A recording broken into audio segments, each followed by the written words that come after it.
All right. Hey, Tom, how you doing? I'm good, Mike. Yeah, this is our weekly coverage of our main event, which we'll get into here shortly. But for all of you out there, we do appreciate you guys watching us or listening to us, as it will be, or as it could be. Also, if you comment, like, or subscribe, we would really love to hear your thoughts on what your favorite director's movie, Paul Verhoeven. Little foreshadowing here before we get into the thing. I just want to turn our plugging on here real quick, and then I just want to roll through this, and then we can hop in, and I'll let you do that. But for how you been, Tom? I'm good. I'm good. Good, good. Yeah. Oh, and also speaking of Tom here, we got the Tom on Twitter. That's where you can find us there. And it would be great if you could, ask him. I periodically go through and see that, but it'd be cool to have a cool sci-fi or fantasy or medieval uh, conversation. Also, ApeIt.Ink, where I cover some of the other incidentals, like just kind of just more kind of cool stuff I find, and maybe a little bit more heavy hitting things that we tend to not deal with. But in any case, I will put our main thing here. So this week was your pick, hmm Mr. Sir, and very interesting pick. I had no idea this existed as one of his films. I had no idea. So was this one of his earliest ones?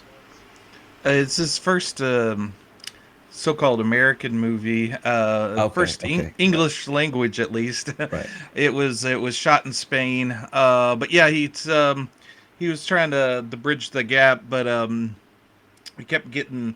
It's his fifth movie with Rutger Hauer, which I didn't know. They did several Dutch productions together, and actually, I think the one of the first things they did was a sort of Robin Hood style kids show. Mm. It was kind of a Middle Ages kind of thing, and this one's a little bit more adult, but but yeah, it's sort of a.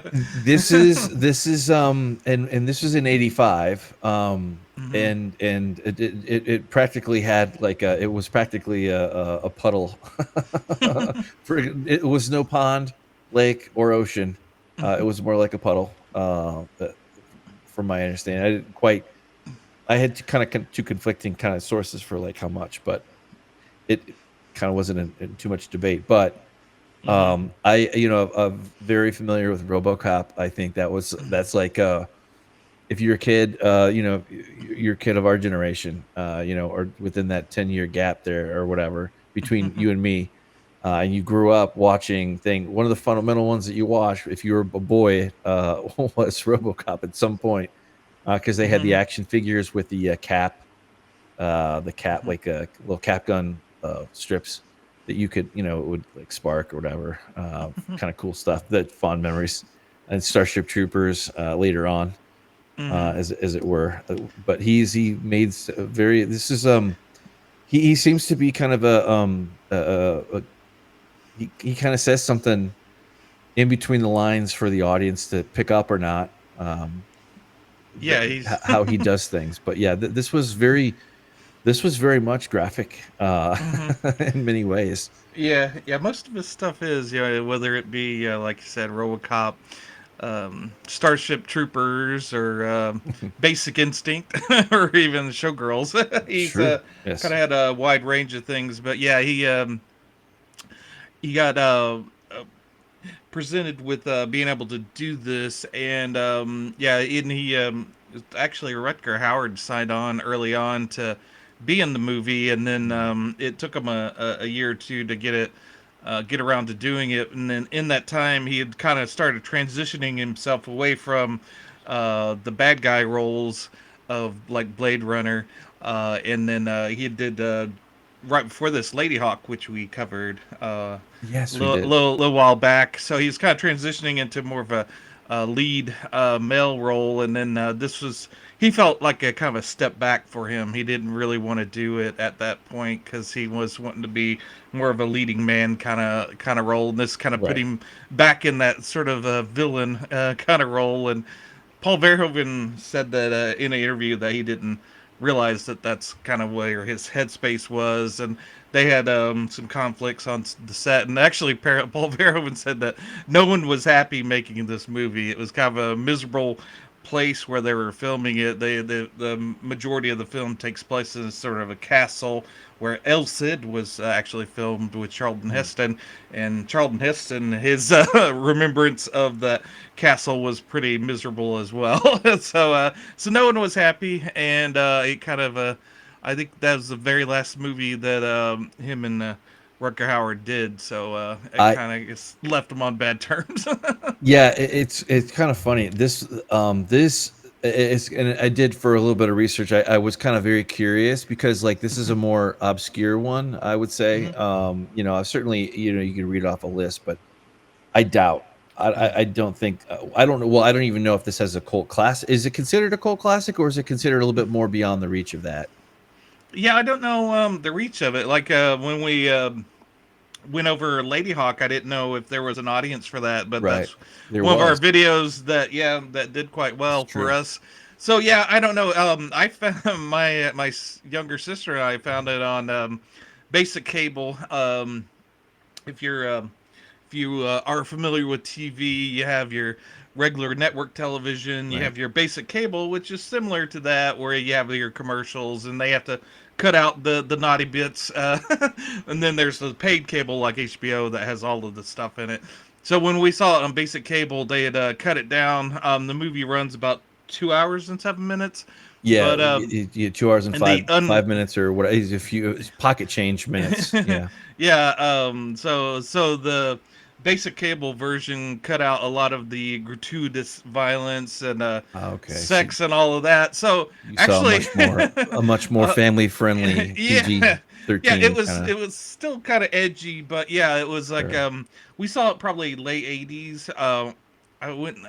We were still teenagers, I think. So it was in the late 80s, I Okay. think. Well, you were already in Mhm. that zone to watch something more mature anyway. But Yeah, yeah, yeah, yeah, yeah. and so it was we were really fascinated by it. You know, it takes place in the Middle Ages. It's about these mercenaries and people of ill repute that are kind of follow along with various armies, and they get hired on to fight along, and they get Mercenaries. yeah, and they get the bad end of the deal to take over this castle at the beginning of the movie. The king that's trying to take his castle back is said that you can ransack the city for a day, and you can keep what you can plunder. And then he Right. kind of reneges on that deal. So Backfires a it's little bit. yeah. So none of these. I don't think there's any uh, character that is, would you would consider a good person. No, Everybody has some good and bad. yeah, that's kind of how it struck me. The way, and this is all like Paul Verhoeven is very opinionated in certain aspects of like that he has a way of not just making the characters, but also kind of what they represent.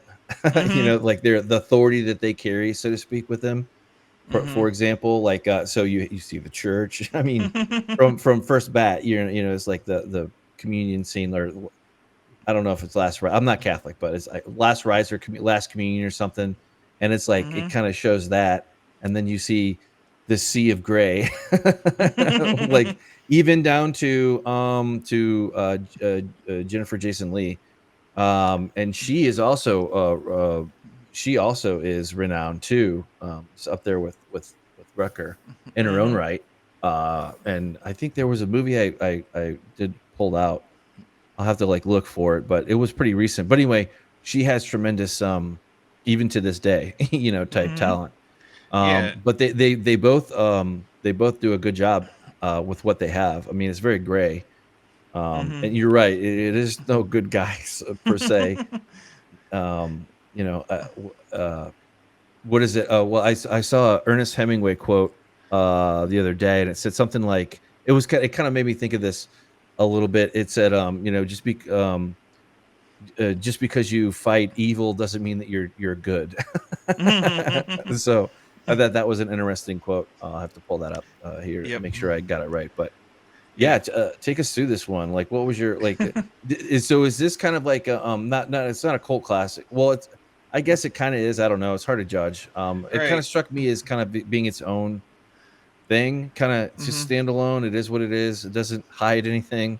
It's kind of brutal. It's very rough around the edges. Yeah, it's obviously, the leads are Rutger Hauer and Jennifer Jason Leigh, but it's more of an ensemble piece. I mean, you got It is you really a get to crew, know the group of mercenaries. right?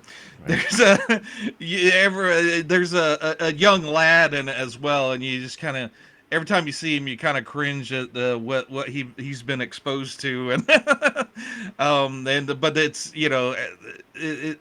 it's The a hateful eight. Yeah. status, yeah, it's a kind of a status quo for them. So I mean, they're all trying to make the best of things, and there's Yeah. a very, in going back to when my sister and I saw it, the Rutger Hauer character gets a better pass, so to speak, in the kind of edited version, because he some of the more heinous things he does gets trimmed down or even cut out. So Was it? so yeah, when we saw it, he was the character that we all liked. Mm, But seeing the uncut version, the a little bit he different. he yeah, there's a lot more shades of gray, and he kind of comes off a lot worse for wear, and you can see why he was maybe kind of hesitant to go down that road. But yeah, it was a box office bomb. I think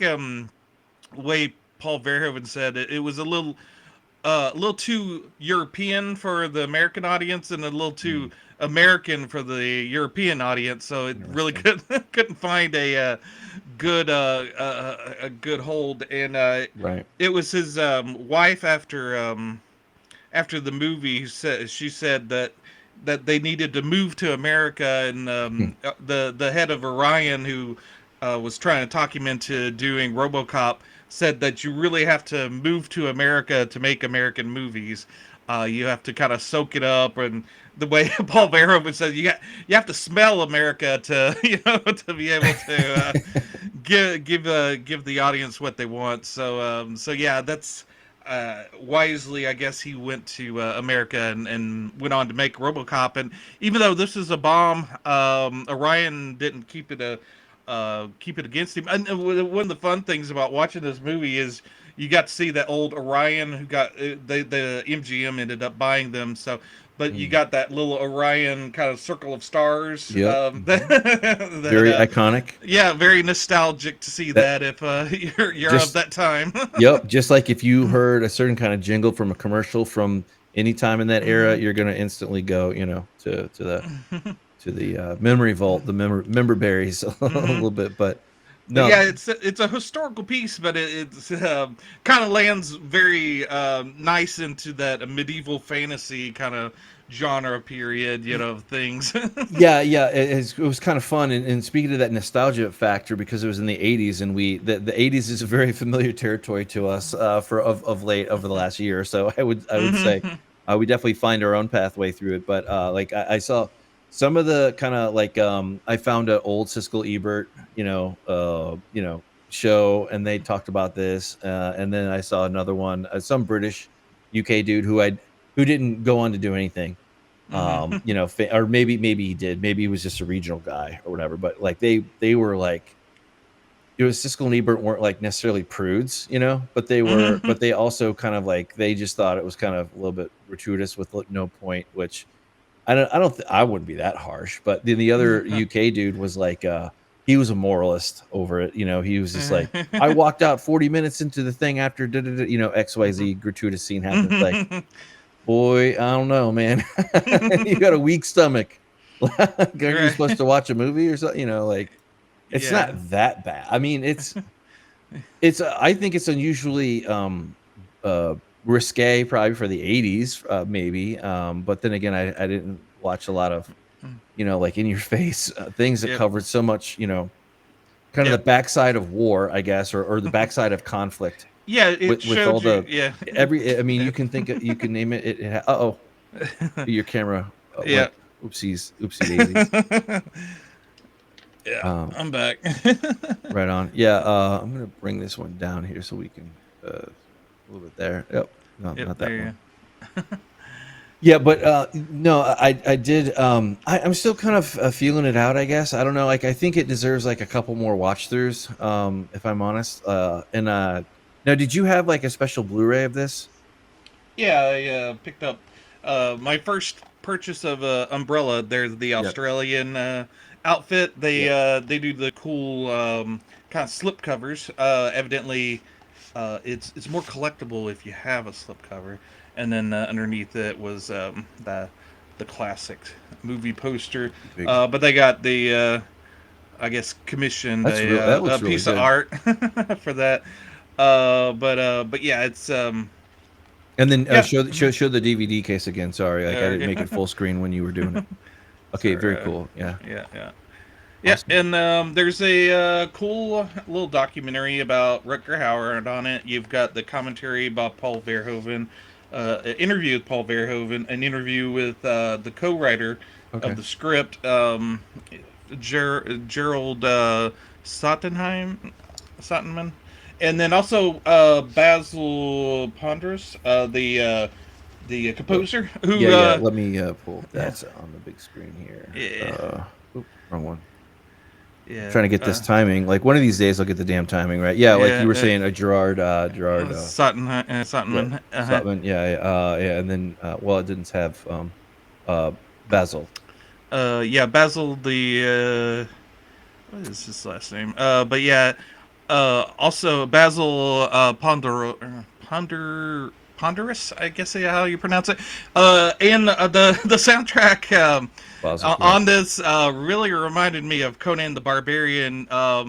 With good reason, he did the soundtrack for Conan the Yes. Barbarian. Yes, he did. Yeah, another one, Hunt for the October as well. Yep, Yeah. RoboCop 2, iconic. All Mm-hmm. he's he's his own kind of John Williams in a way, Mm-hmm. for sure for the 80s. Yeah. And Yeah. Blue Lagoon too. Looks like. And the cinematographer on it was John DeBont, who later became a big director in his own right with Twister and Speed. No He's way. a Really? big action star, yeah. And Wow. yep. He's Minority Report. We covered that one. That was our first year, I think. Right on. but yeah, Oh, you're welcome. he was the cinematographer for a lot of um, um, Paul Looks like Verhoeven's early movies, they and had a crew here with the some of these guys double team or overlapped on some of the really good movies. mm-hmm. Yep. Yeah, yeah, that was quality. I mean, they had good big piece sets. Mm-hmm.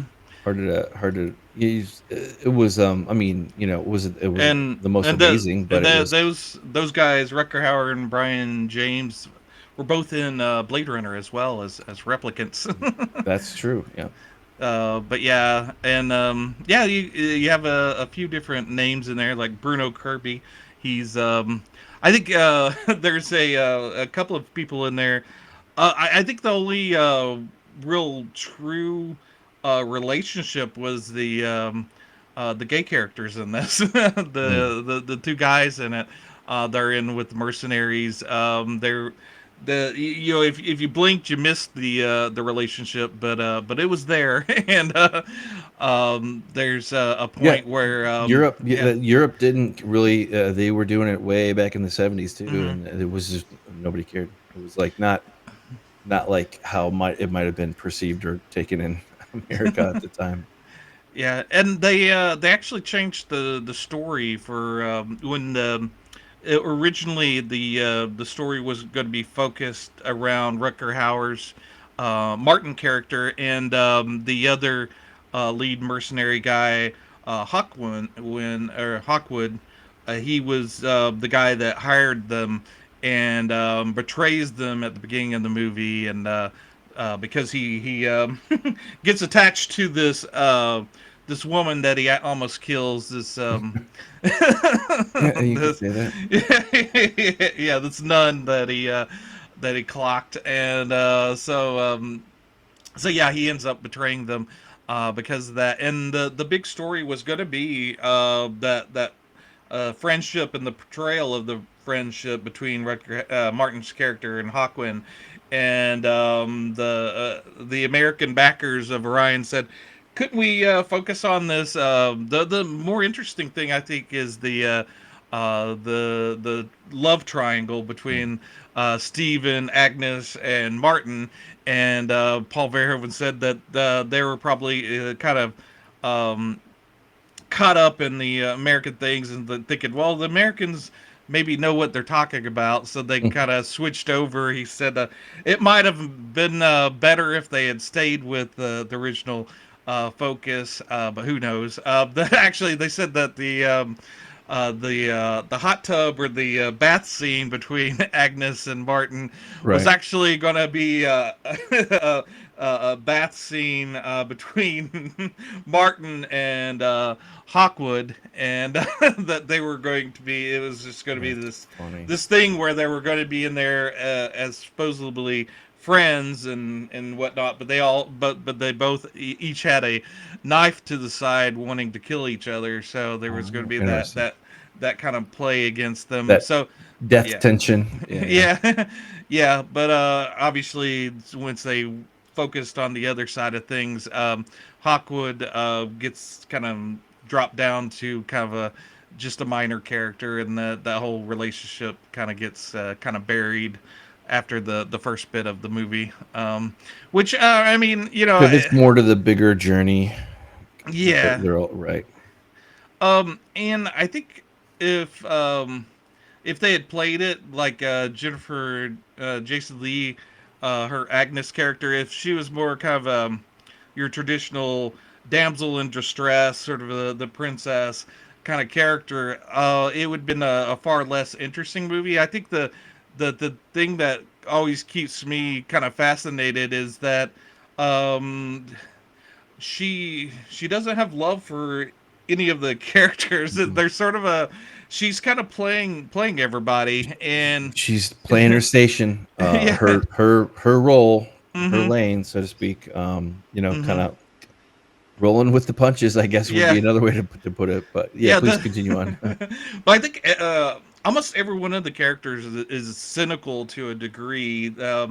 There's those people that are truly passionate about things. The cardinal that kind of helps Martin kind of reach this sort of a saint status, being maybe touched by God in Right. regards to the cardinal. The cardinal, he's very much into his faith, and um, is destroyed by it in the end. His blind look into faith, and it's kind of interesting that it parallels with Martin's blind faith in his love for Agnes.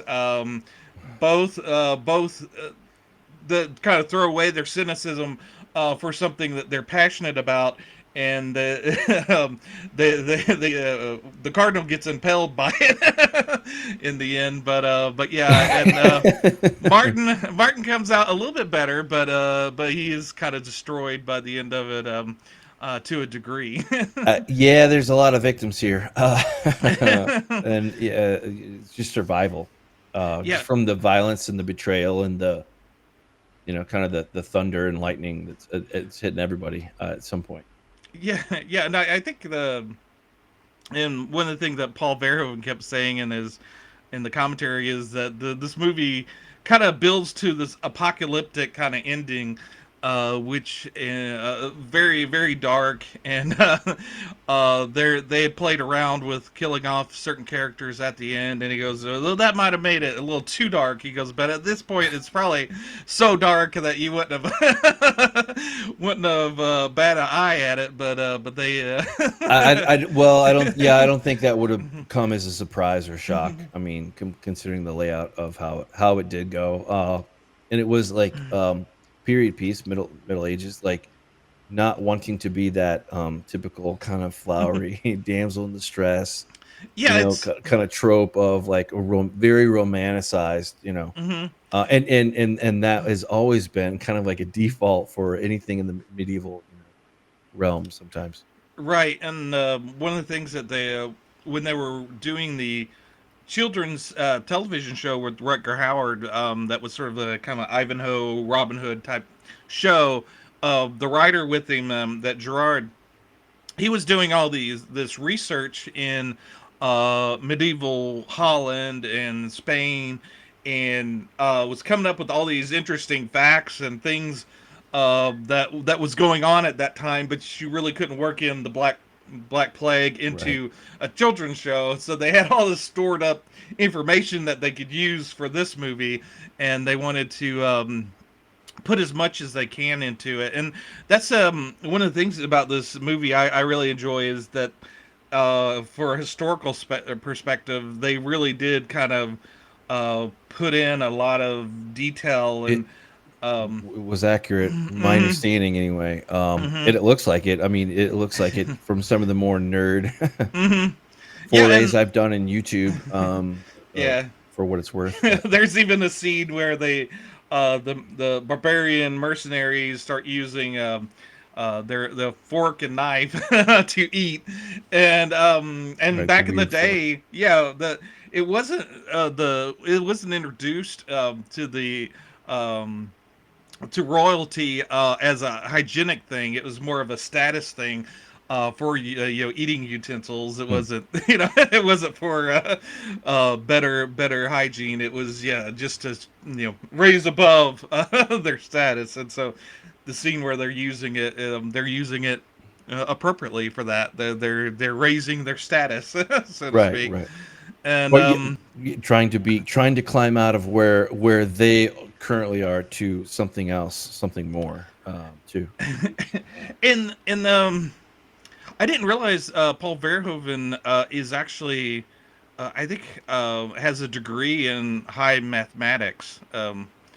He's a very interesting guy to listen to talk. Yeah, from the movies that you that he's done, like Showgirls and whatnot, you maybe think of him as more of a kind of a greasier guy, but no, he's a very intelligent. He actually, in his interview, talks about he wrote a book about Jesus, and Hmm. about him just being a man. He has kind of a, I think all of his movies kind of have a kind of a cynical or uh, kind of poking. He like even like with Starship Troopers.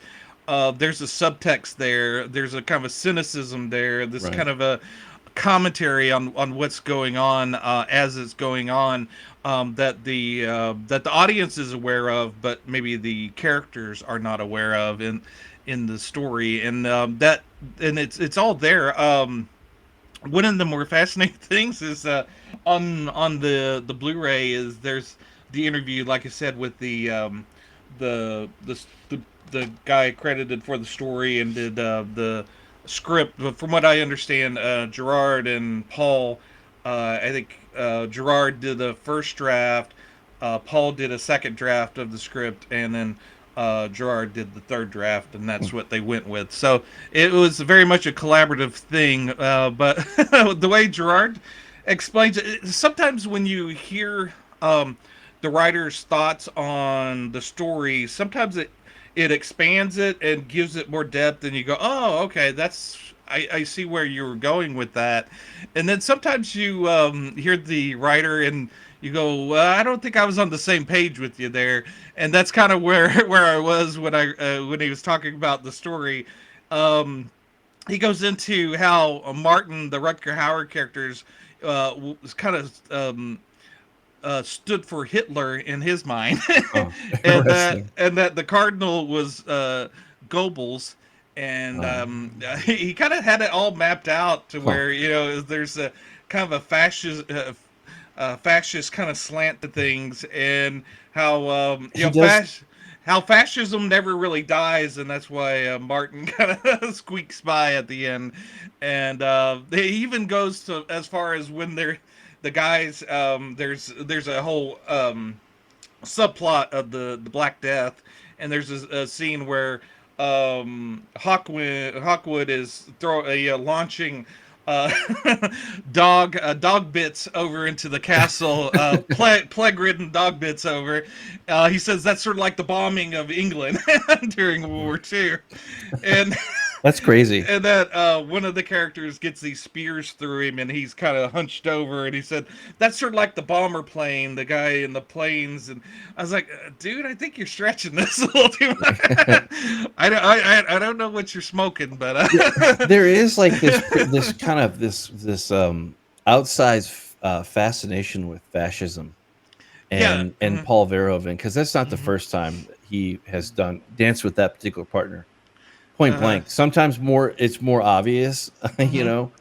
know, like with Starship Troopers, it's very much like a rebuke almost Mm-hmm. of Heinlein's own work against him, you know, and Yeah. certain not him personally, but kind of the mentality of what the original book was, you know, Yep. kind of setting the table and all that. So it's just kind of interesting to Yeah. go Yeah. back. And but the thing is, though, I think he also knows how to play well with others, Mm-hmm. and it kind of shows in his movies. Like he's very talented. I don't know Mm-hmm. what genre you might call this historical, you know, fantasy. I don't know, but Yeah. I think um, I think you were kind of there are no kind of magical elements to this aside from human brutality.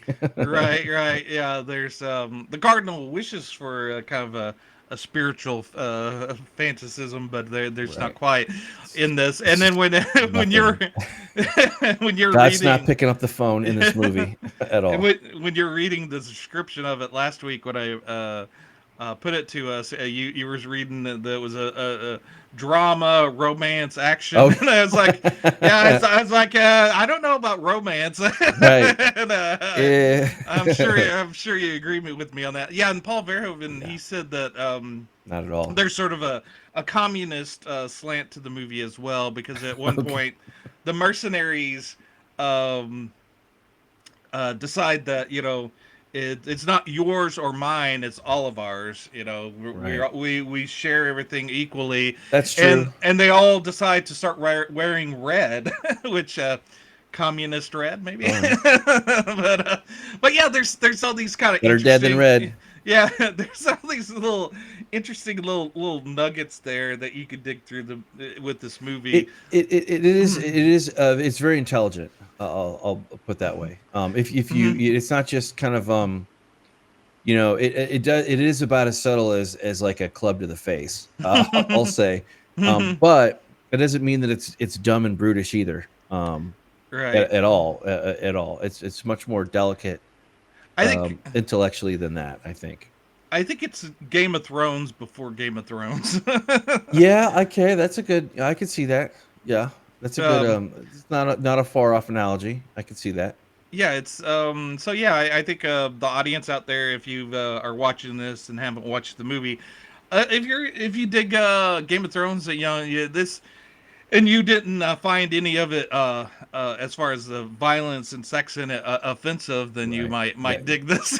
But Nowadays, I don't. I think this one is an easier sell nowadays for what people's kind of level is set at. Now, when we're talking about like back in the '80s, Mhm. and even the '90s, not so much. Like this one would have been buried by the moralist out there, whether they be religious or not. Mhm. But yeah, I think I think though that maybe people kind of see that and then they kind of stop, and you don't really get the full benefit of the movie if you do that. I guess I think Mhm. it'd be much more well received nowadays, just from the level of like what we're all kind of Mhm. used to, like some bro fight, whatever online, like you any given any random day of the week on Twitter, there's and I have to turn it off like when it gets like this, but like you'll see if you just start scrolling and you're like, something terrible happening. It's like, nope, I'm done. All right, I'll check in a couple days later. Yeah. Like but Yeah. the brutality though, but it has some thought behind it. But if you stop on the surface level though, you're not going to get Yeah, kind of and the full flavor of what yeah, it and is. it's interesting because certain aspects, can be a little bit deep if you wanted to go there. But there's Right, also like we were just talking about. yeah, but there is some cartoon aspects of it as well. There's the character Steven, who you would naturally think of as the hero of the story, but he has his faults as well. Right. He dings his father for his overbearing nature and his will of force and everything. But when push comes to shove, he starts acting like his father at certain points, and kind of forces Hawkwood into service by threatening his putting his nun in the uh, nut house, so to speak.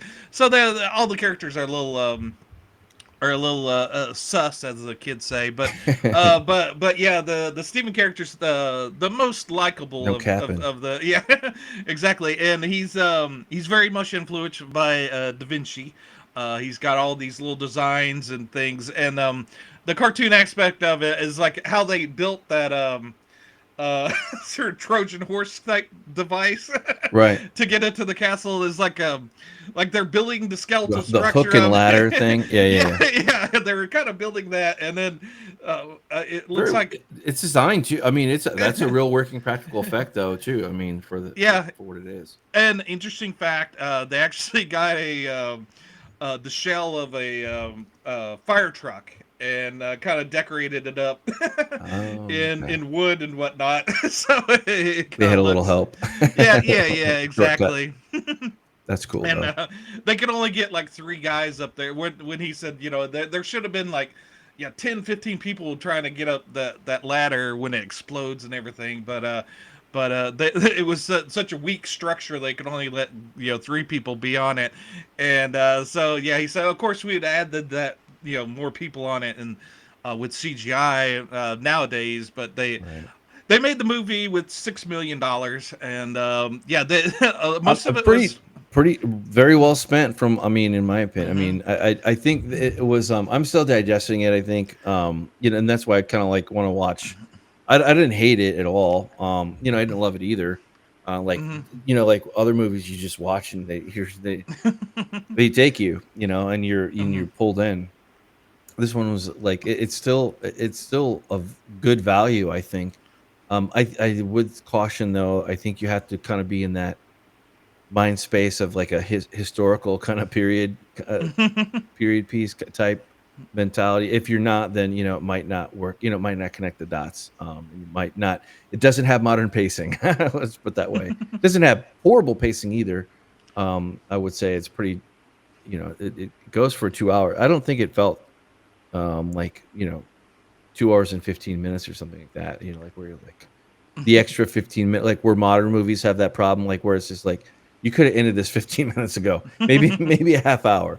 Yeah. But this one holds your it is up and down like roller coaster a little bit, but it does keep you guessing a little bit, I guess, or Right. or just to kind of see the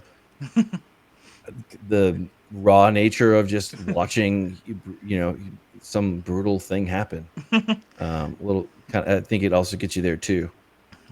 Yeah. I think. Yeah. So the it's Paul Verhoeven's first experience with censorship in America cinema. He said, it was interesting to see what they wanted cut out from it, and he said that kind of set the tradition of, say, RoboCop and Starship Trooper, all of those getting an X on the Mhm. first pass, and him trying to cut it down to a respectable R. He said the only ones that he didn't have to do that with was Showgirls, because that one was NC-17. So he didn't have to worry. Yeah. Worry about that one. Right. Yeah, I remember that was like a Hmm. taboo kind of, don't can't, if you Hmm. somebody's friend or something had seen it, and they talked about it at school, that kind of thing, like kind of like you had always had a friend whose dad had, a stack of Hmm. certain kind of magazines that everybody would kind of flock to when you're a young adolescent, or whatever. But all Hmm. this all goes back to the 80s. So like Yep. it. Uh, And speaking of the '80s, there's a This movie has a connection to The Simpsons. Did you know that? No, I did not. What? How was that? How does that work? Bart Simpson gets topless in this. Um, she's Oh, Agnes's maiden. the I was wondering. Okay, Nancy Cartwright's in the movie. that's Is one crazy. of her film roles. She plays Agnes's maid, or the Her lady. meeting. Yeah, Yeah, yeah, yeah, yeah, yeah. yeah. Her. Yeah. Yeah, and Agnes wants her to show what happens when a man and woman get together. So she gets a little topless. Nancy Cartwright there Yes. plays And then, Caitlin, and yeah, yep, and she's the voice of Bart Simpson and several other Simpson that is characters. awesome. so And Nelson Muntz too, Ralph and Wiggum. so yeah. Oh, that is crazy. That's So if you crazy. ever wanted to see Bart Simpson topless, I think you could see. There you go.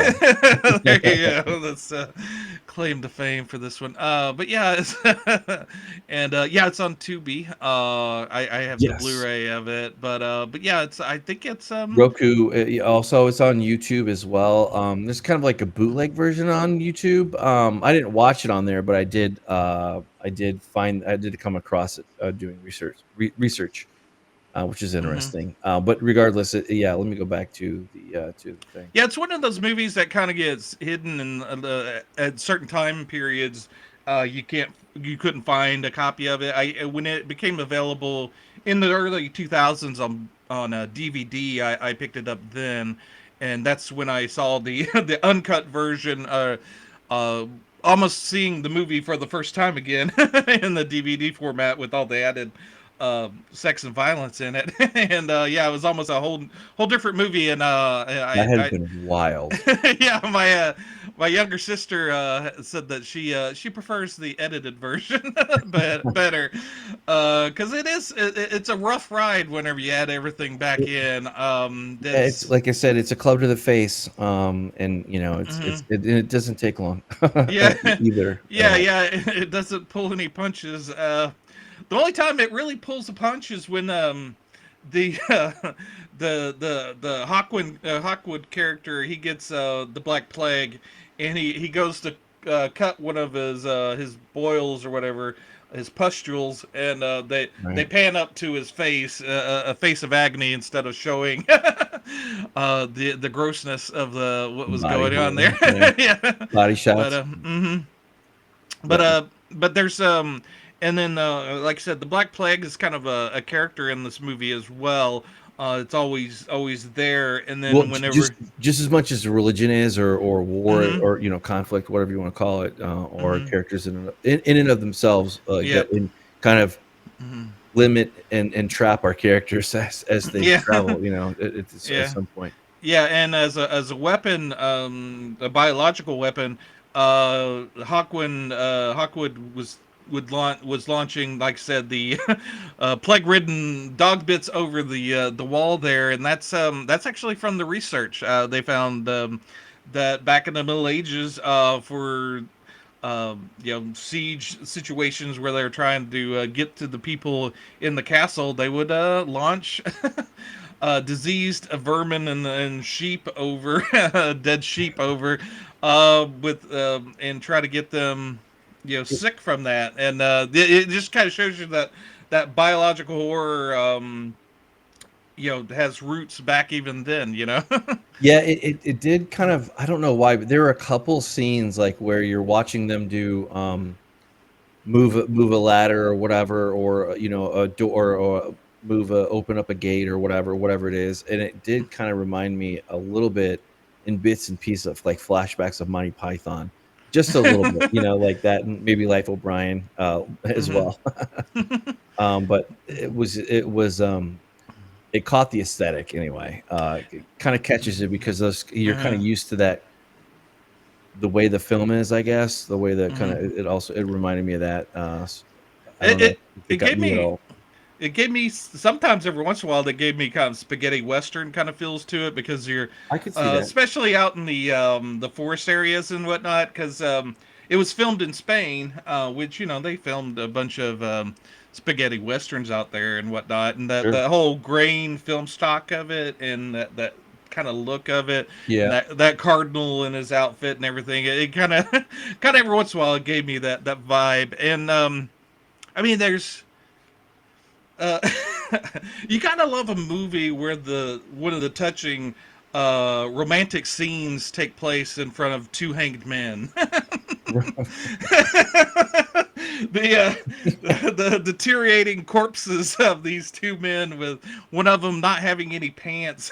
Right. Well, there's this touching kind of back and forth between Stephen and Agnes on their first moments of falling in love.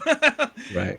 Where Stephen is maybe falling in love, whereas Agnes is very much, you get the sense that she's manipulating every situation. You learn very early on. Trying to get the Yeah. best at her in her any given situation. She Hmm. knows how to read the you know read the room, or read Yeah. the temperature for sure. Exactly. She's always scheming and seeing, but that it never goes across as evil. It seems like you never get to know any of the backstory for people, but Right. you could tell that this is sort of something that she's had to do all of her life, and it's sort of like second nature. It's not like she wants to be evil, because there's even though Martin isn't the best person, and you can see that a lot of what she does is to just, she sees that he's her best option for that situation. For There now. is Right. there is I won't say there's love for him, but there is something there, because like there's a scene where the the the diseased dog got into the well, and everybody, and she knows that this has happened, and everybody starts drinking water,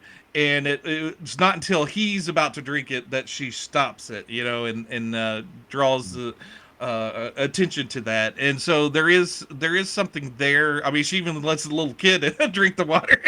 Yeah, some kind of concern or Hmm. care for like her kind of like Hmm. next, but it's more like okay, like The Walking Dead, when it was good in the early seasons, like there was always this kind of standoffish tension that would happen every Hmm. few episodes or whatever, that Hmm. they did very, very well, and that's kind of what it reminded me of a little bit with the tension, just Yeah. for how she, and she's not evil, she's not good either. Yeah. She's not Right. necessarily, she's kind of bad. I mean, not kind of full on, Hmm.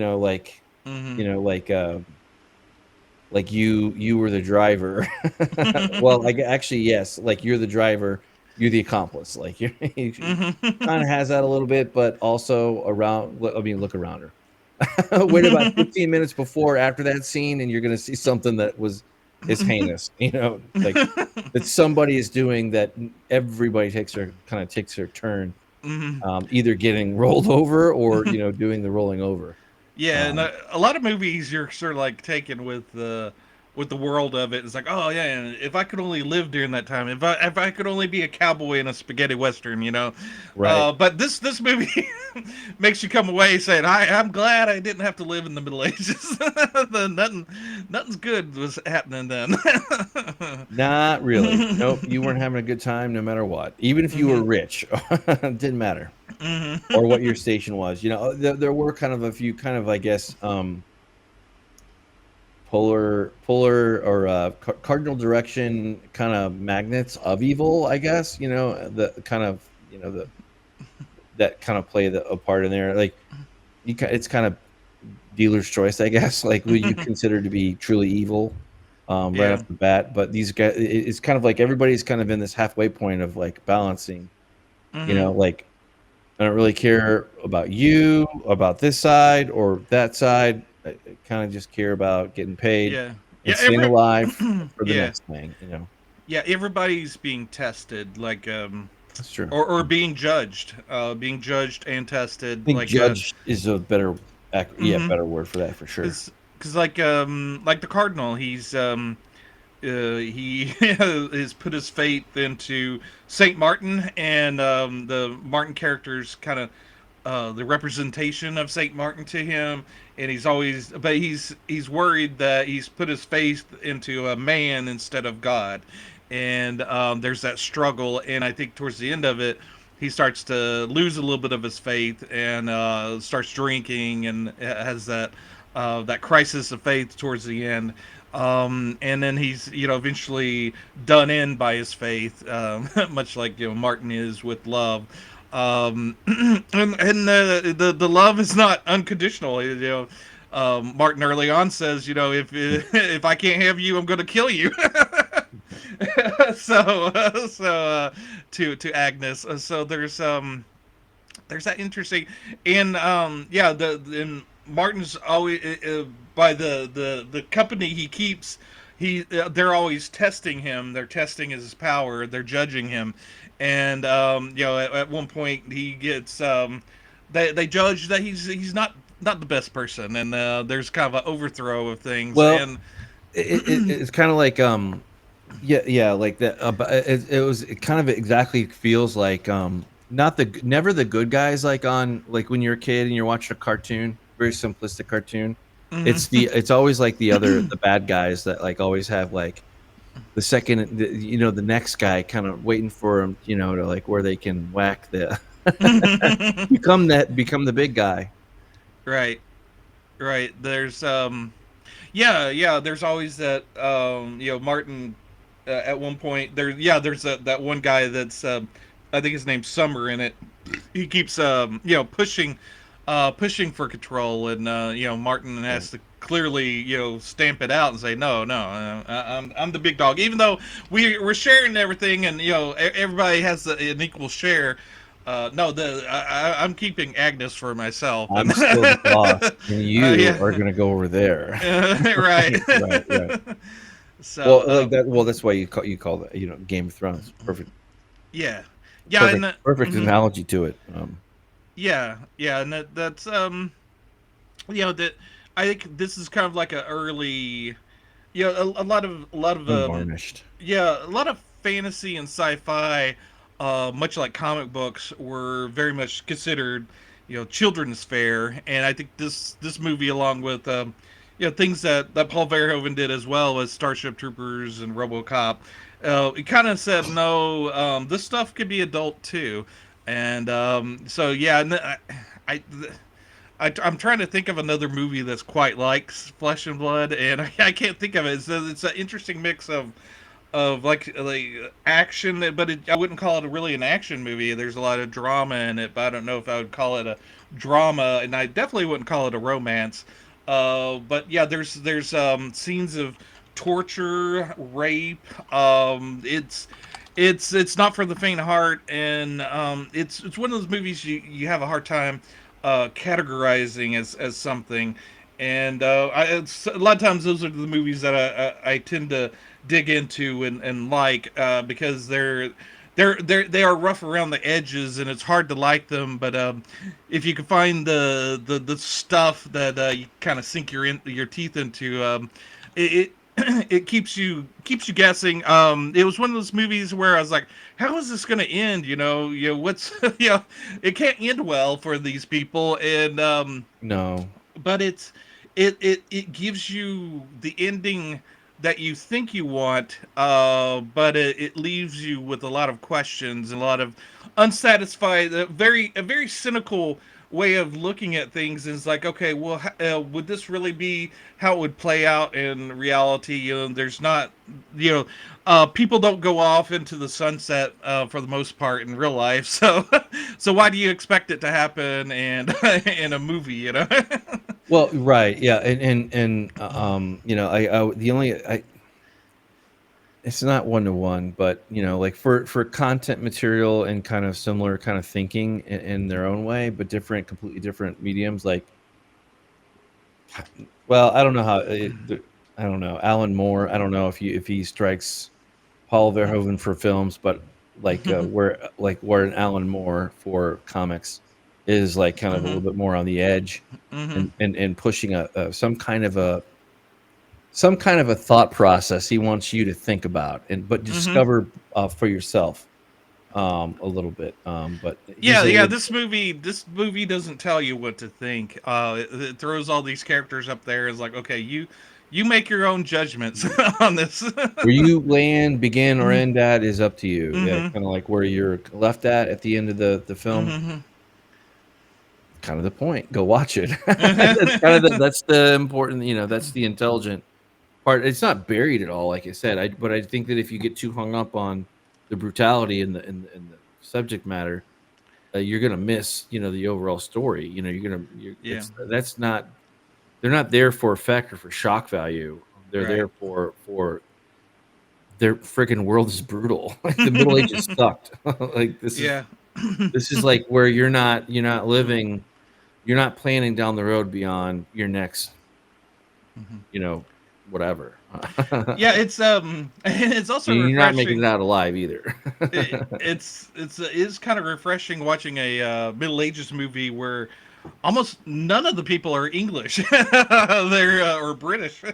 You got like Rutger Hauer's Dutch, and you got Jennifer Jason Leigh's American, and the I forget the name, Tom something or other. The other lead, Steven, in it. He's from Australia. Tom Burlinson. He's from, and but yeah, there it's an interesting mix of Spanish actors, American actors, Dutch actors, and they said Paul Verhoeven said that a lot of the crew on it was Spanish, and he said the mistake that he made with the cinematographer John de Bont is that they were both Dutch, so just for expediency and a common language, they would talk in Dutch to each other. But it pissed off the Spanish crew because the Spanish crew thought they were talking about them, or kind of bad European. mouthing them. Yeah, yeah, and and which wasn't the case. Paul said, but he said that that's. And I think this was sort of maybe a learning experience for him. He said that a lot of the things that he learned he learned not to do in his future films with this movie. But I don't know. Again, it's not a pleasant movie. It has its rough edges. But I don't know. It's one of those movies that has stuck with me. And when I was watching it again, it had been several years since I've seen it. It really kind of there's certain images in it that had been burned into my mind. There's like a scene where they're leaving the castle, and they're told by the king of the castle to cast their weapons aside, and there's a scene where it's the pile of weapons, and Rutger Hauer at the beginning of it has that really cool looking, almost Conan like sword at the beginning of the movie, and he casts it aside, and the image of all those weapons kind of stuck with me for some reason. It's like, oh yeah, that's that scene. But yeah, there's and the look of the movie is really fascinating. You could see where that the cinematographer John de Bont, he knows how to handle action, and he went on to do Twister and Speed and whatnot. The look of the action scenes were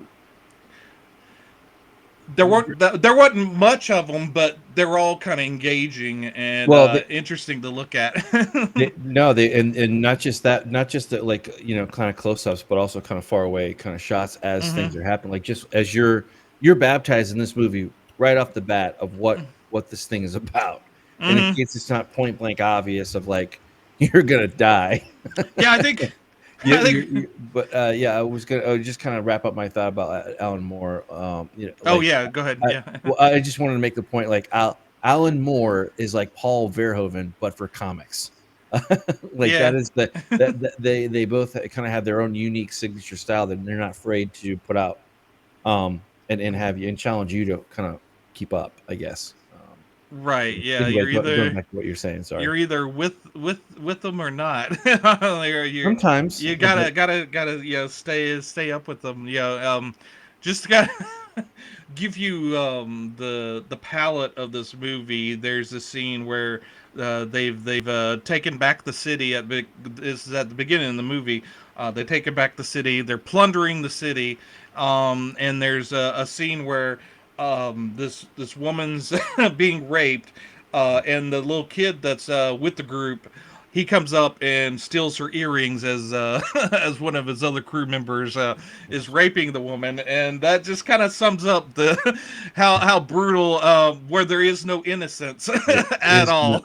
nothing, not one. There is no there are no pillows to lay your head on. There are only rocks. Right. Like, it's only rocks. Like, Hmm. that's it. Yep.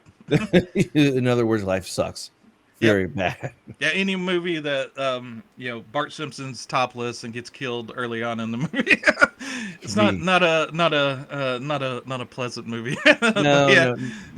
no. I think that it's kind of a challenge to watch, maybe for some folks. Hmm.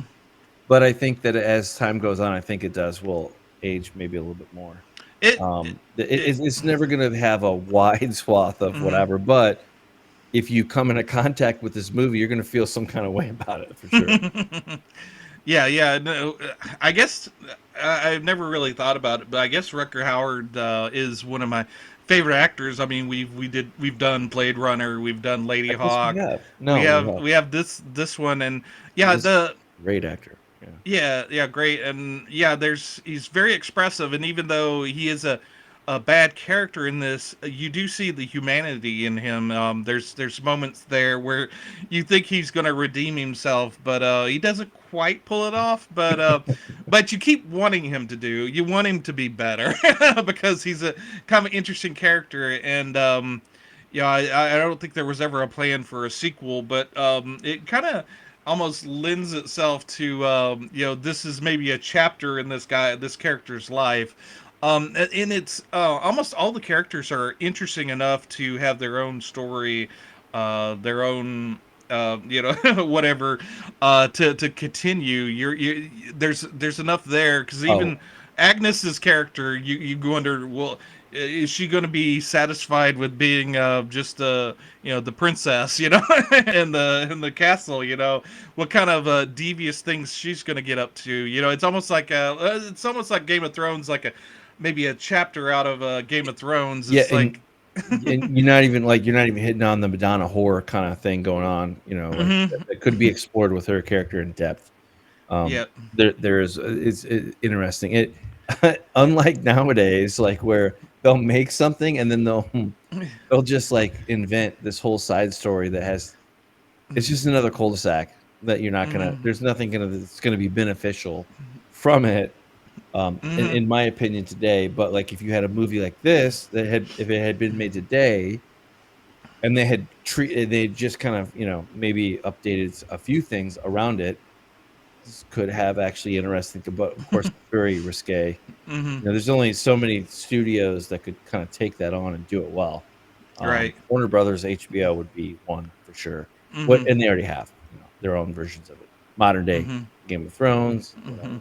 hmm, The new Dragon one as well. hmm. That one is also very compelling. Draws you in. Yeah. Yeah, and I think I was watching something from Red Letter Media, and they were talking. I think it was Did they they cover this did one? they haven't, but they did cover Oh, well, Showgirls. They did cover Showgirls, and they were talking about how Paul Verhoeven's getting ready to do another movie. So yeah, it'd be kind of interesting to see what he does next. I think it's going to be sort of um, a thriller, I did see. an I was erotic thriller, maybe in the veins of Basic Instincts or something. yeah, Uh, young center. Yeah, I was looking at what he's got upcoming. Young center and this whatever that is. Uh, yeah, I know he in the. I don't know when the commentary was recorded, but I know he said that he was going back to Holland to work with that previous writer. Um, so yeah, I think that's the thriller that they were talking about, and then but there may be there's maybe some other stuff that he's working with that one writer, that Gerard person. But yeah, he's Paul Verhoeven's one of those guys that I didn't ever really think I was into his movies, but he's one of those that are that's kind of out there, and he's obviously RoboCop, very much a big movie.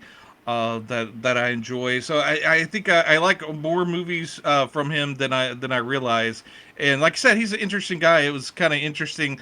I was only going to kind of maybe watch a little bit of his commentary, but I kind of got caught up in it. And Well, it's actually, easy. yeah, He's so yeah, interesting to yeah. watch, especially if you've ever seen an interview of him, you would think you're gonna click away, but there's something he'll say something and you're like, what? Yeah, and I think I have a friend that's very much into Starship Troopers like you are, and Oh yeah.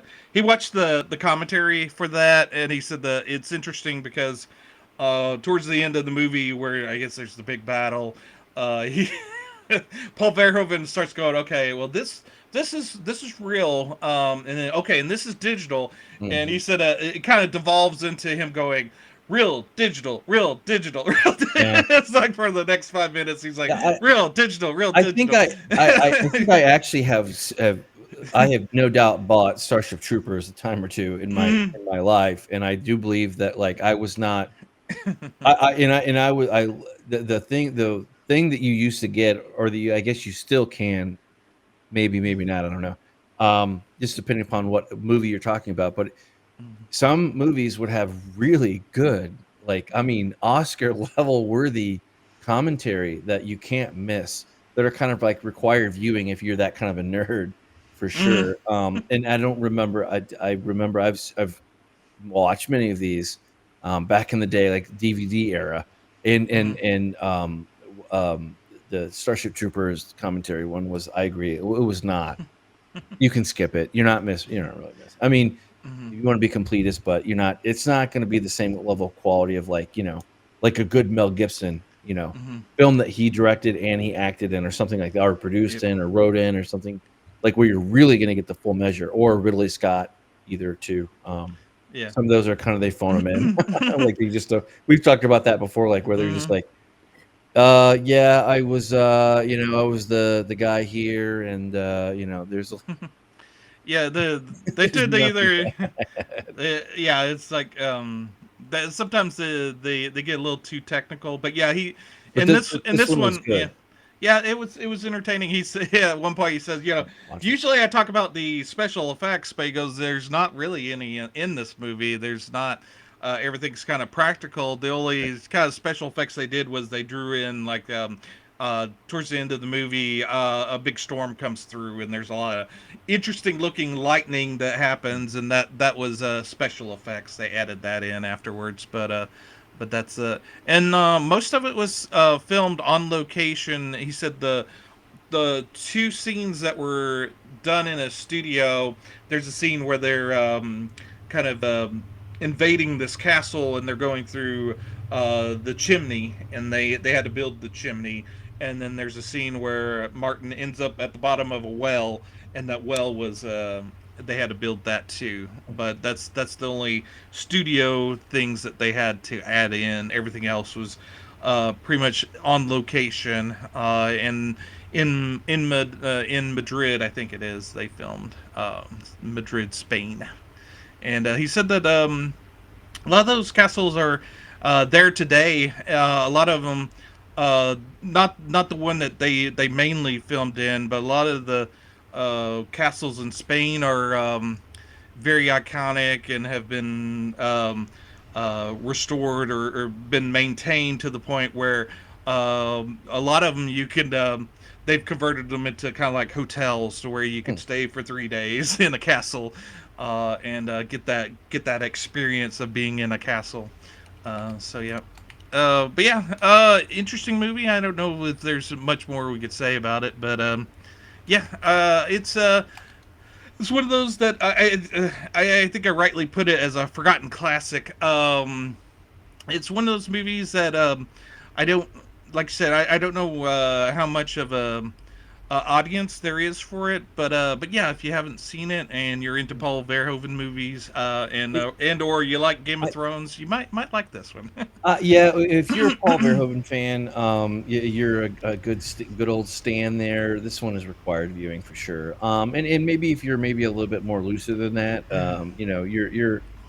I don't know. I think it kind of comes down to your sensibilities. If you're not, that if there's certain subject matter, and I don't think that I think that I kind of respect how this handles it, because some movies kind of handle these things not very well at all, and they do kind of leave you very much turned off. But I think it kind of helps that this is in that period in the medieval, versus like a more modern setting or something different. I don't know, Yeah, even though it's kind of visceral and real, the fact that it's taking place in the past, but there's a sense of distance to I the violence, but the fact that they're using biological weapons and right, all this other stuff a lot that's going on. even true today. There's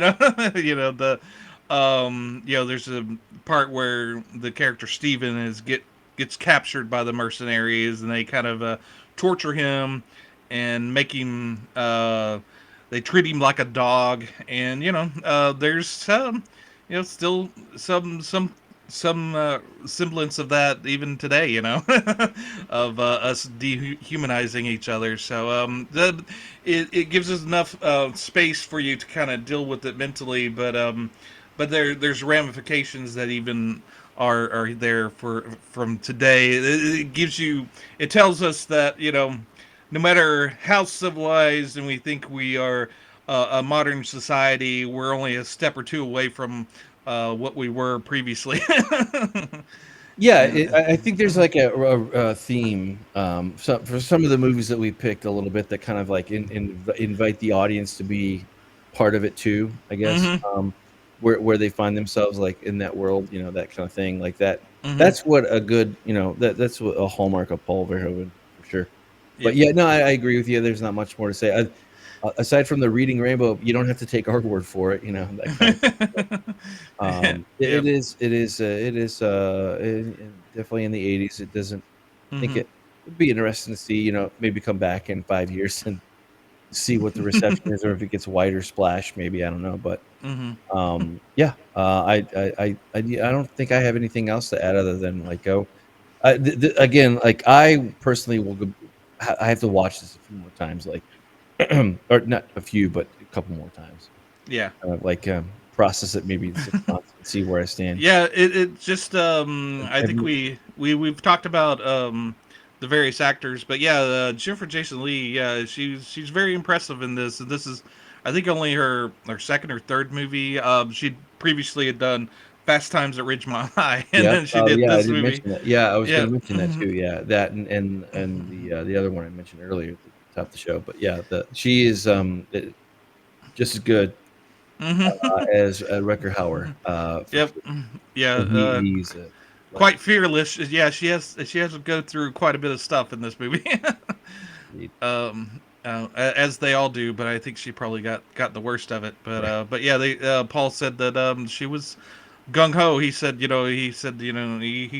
didn't give her any illusions to what would be going on the set, and he made sure that she was fine with it all. So yeah, but yeah, I think like I said, it's one of those movies that has never been too far from my mind as far as wanting to do something with it. So I'm happy that we got to talk about it.